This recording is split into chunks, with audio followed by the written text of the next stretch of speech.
Hi guys, welcome to Winding Road Magazine. I'm Tedward, and usually you see me and Chris Amos, or the Topher, testing out short-term loaners, whether it's our friends' cars, press cars, etc. But like me, Chris owns a few cars of his own. Sometimes we've got to take a look at our own long-term testers. So today we're going to go through my 2010 BMW M3. It's an E92 with the carbon roof slick top.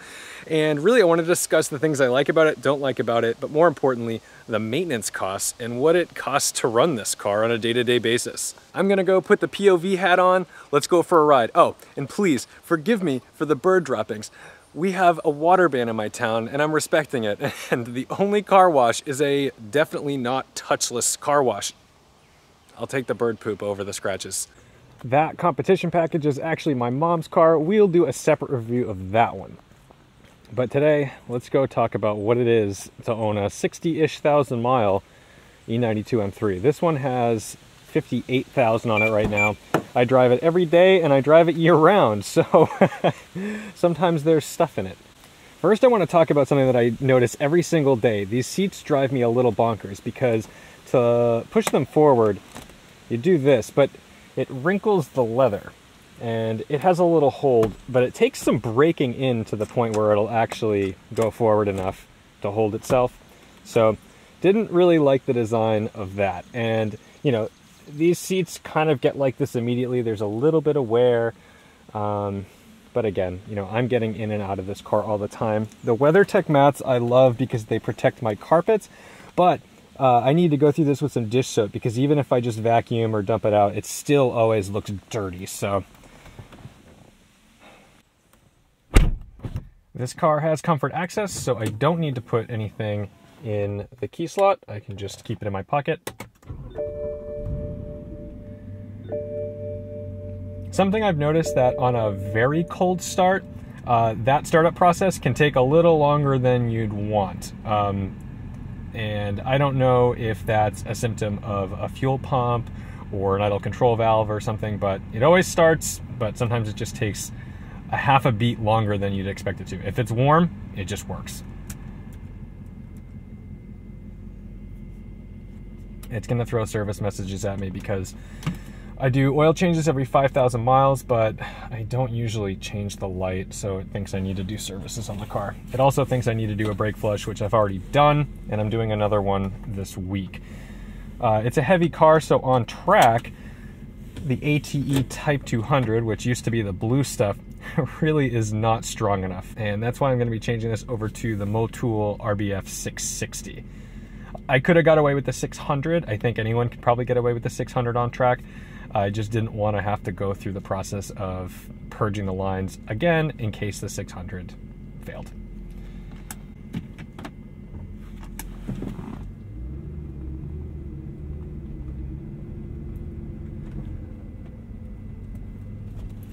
Something I find awkward and cumbersome when driving the car every morning is when I go between reverse and drive, it takes a second for it to want to engage and drive. Again, I think that's more of a cold start thing than a warm start. We've already got a little bit of heat in the oil, so not really experiencing it here.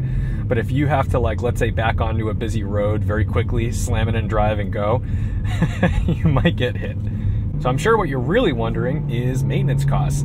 And the car's been fairly reliable for me, but of course there are weak points that everyone knows about on the E92 M3. The first big fatal flaw is the rod bearings, and the second being the throttle actuators.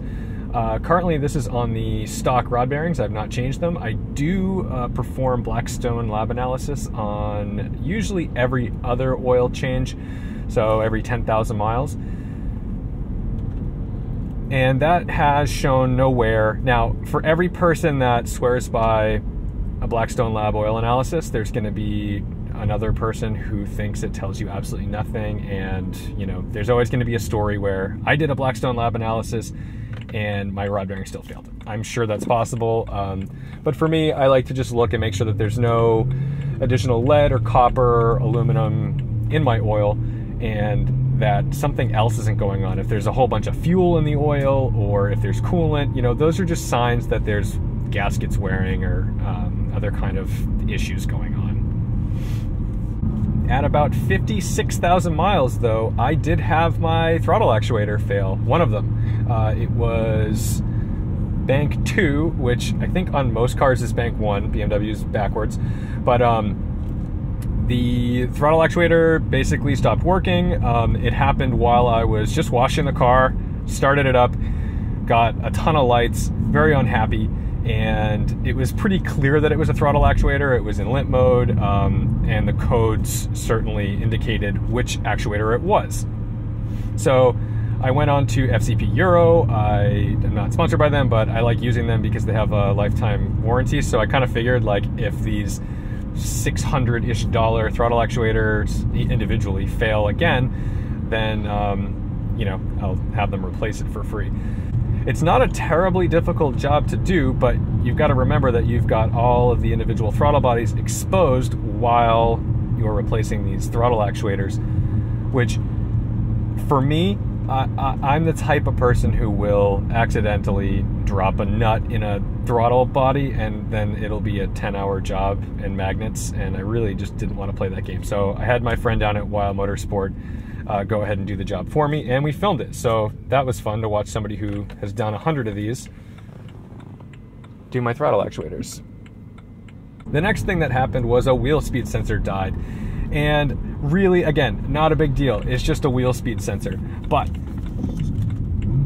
see, it doesn't give you that downshift right away. It waits for you. So I've just been in automatic mode right now. But ABS lights came on, lit up like a Christmas tree, gave me all kinds of scary warnings. In DCT, and I'm sure it does it in the manual as well, but DCT, it's really awkward to lose the line lock on the rears, so you lose your hill assist when you lose a wheel speed sensor. When we diagnosed it, it wasn't abundantly clear that it was a wheel speed sensor or which wheel speed sensor it was. It first came up saying that it might have been 3 of them, and it wasn't until we actually read the data live from the wheel speed sensor to find out that all of them were reading the wheel speed, but one of them was not reading the direction. So they are actually wheel velocity sensors, because they say both the speed of the wheel and it tells you which direction, forward or reverse. So it didn't know which way it was going.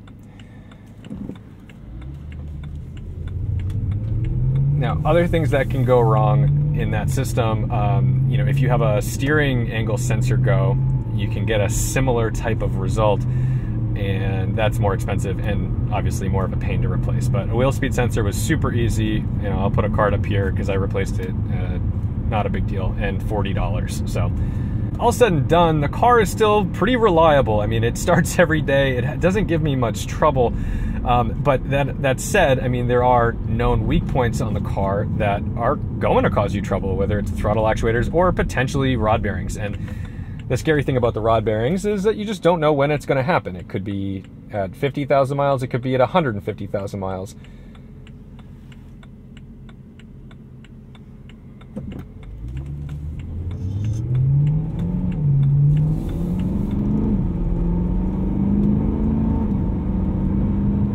Consumables are certainly pricey on this car. One of the big weak points of the M3 are the brakes. And it's not that they're weak brakes necessarily, it's just that they can't really handle repeated heat cycling. So on a racetrack, you might notice that, you know, you might get 10 or 15 minutes of good brakes, and then you're either boiling fluid or you're frying the pads or not dissipating enough heat through the OEM rotors. They're pretty big rotors, to be honest, so it's certainly surprising when you're holding one and you're thinking, this isn't enough, I need a big brake kit. So what I've done, I did a track day on the stock setup, definitely had some issues with the braking and repeatability. So what I've done is I'm not prepared to spend, you know, $6,000 to $10,000 on a full big brake kit. So what I wanted to do is see how far I could push the OE setup, and I went with, you know, OE rotors, and I bought EBC yellow stuff pads to be kind of a compromise, leaning a little more towards racetrack and autocross than street, but we'll see how that goes.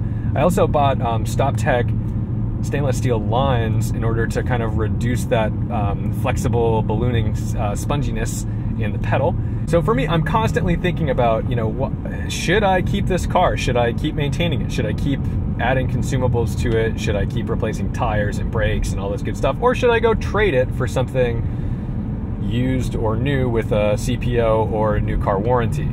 Right now, the only thing that kind of speaks to me within the right-ish budget is the new M2 Competition, which I know Chris and I cannot wait to get our hands on. But the beauty of the E92 M3 is this amazing engine.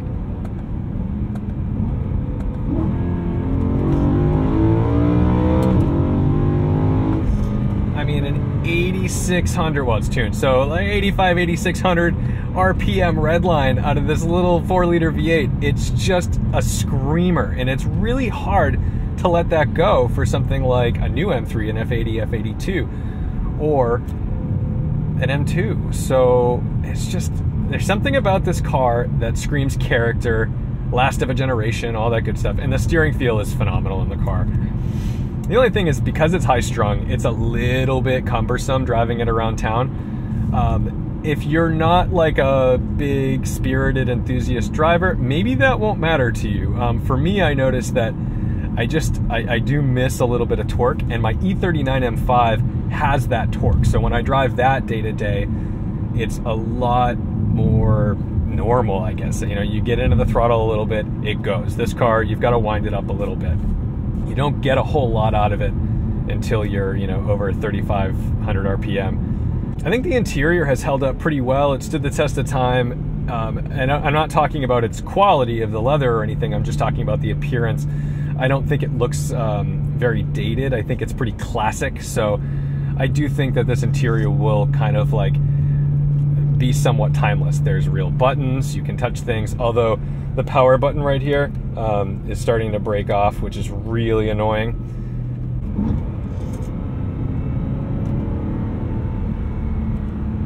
This is the stock exhaust. I haven't done anything to it. I would say yet, but I really don't think I'm going to. Like I said, I drive the car every day.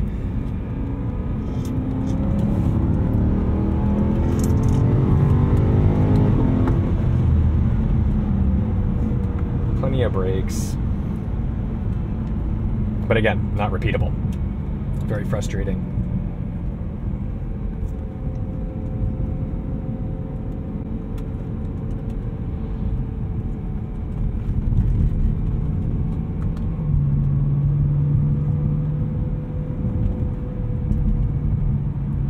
I've had a Bren Tune, and Bren Tuning is a local shop nearby in Upton, Massachusetts. I've had the Bren Tune on the car for, I think, 10,000 miles.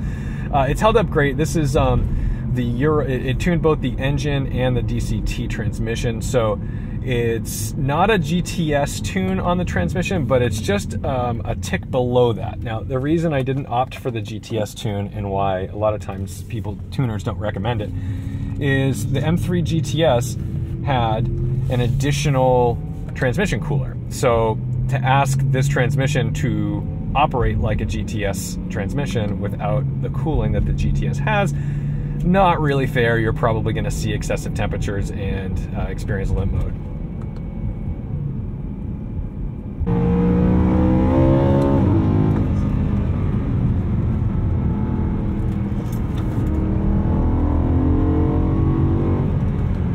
These are the Michelin Pilot Sport 4S's.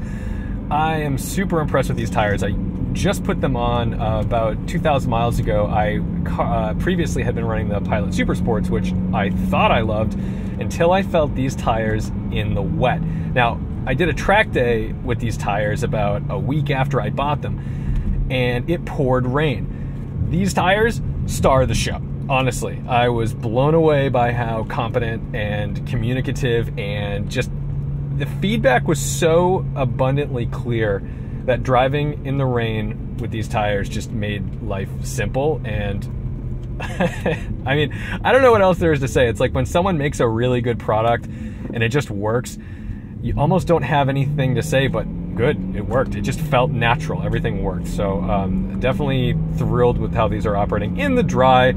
It's a sticky tire. It's certainly not an R compound, but it'll do the job if you're trying to kind of split the difference between a sporty tire and a day-to-day street tire that's going to last you more than 5,000 or 10,000 miles.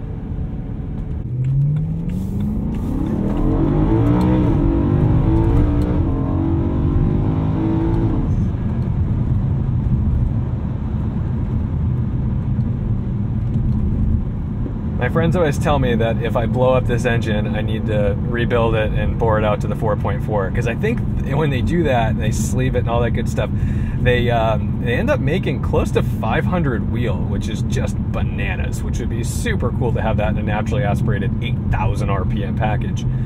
But hey, end of the day, this car has pretty much done everything I expected it to do, both in what it's competent at and what it has failed in. So far, the rod bearings are hanging in there. If they fail, you will be the first to know, but hopefully I can catch it before they do, or just sell the car. So thank you so much for watching. I hope you can comment below and let me know what you think of this car, if you've got one or if you're thinking about buying one. If you've got more questions about running costs, fuel economy, I get probably 21 miles per gallon. It's not great, but that's mostly highway driving. So keep in mind, if you're driving this mixed through the city, it will be 16, 17. Go ahead, subscribe to Winding Road Magazine. Keep an eye out for both my and Chris Amos's long-term cars. And go subscribe to our personal channels, Tedward Drives and the Topher.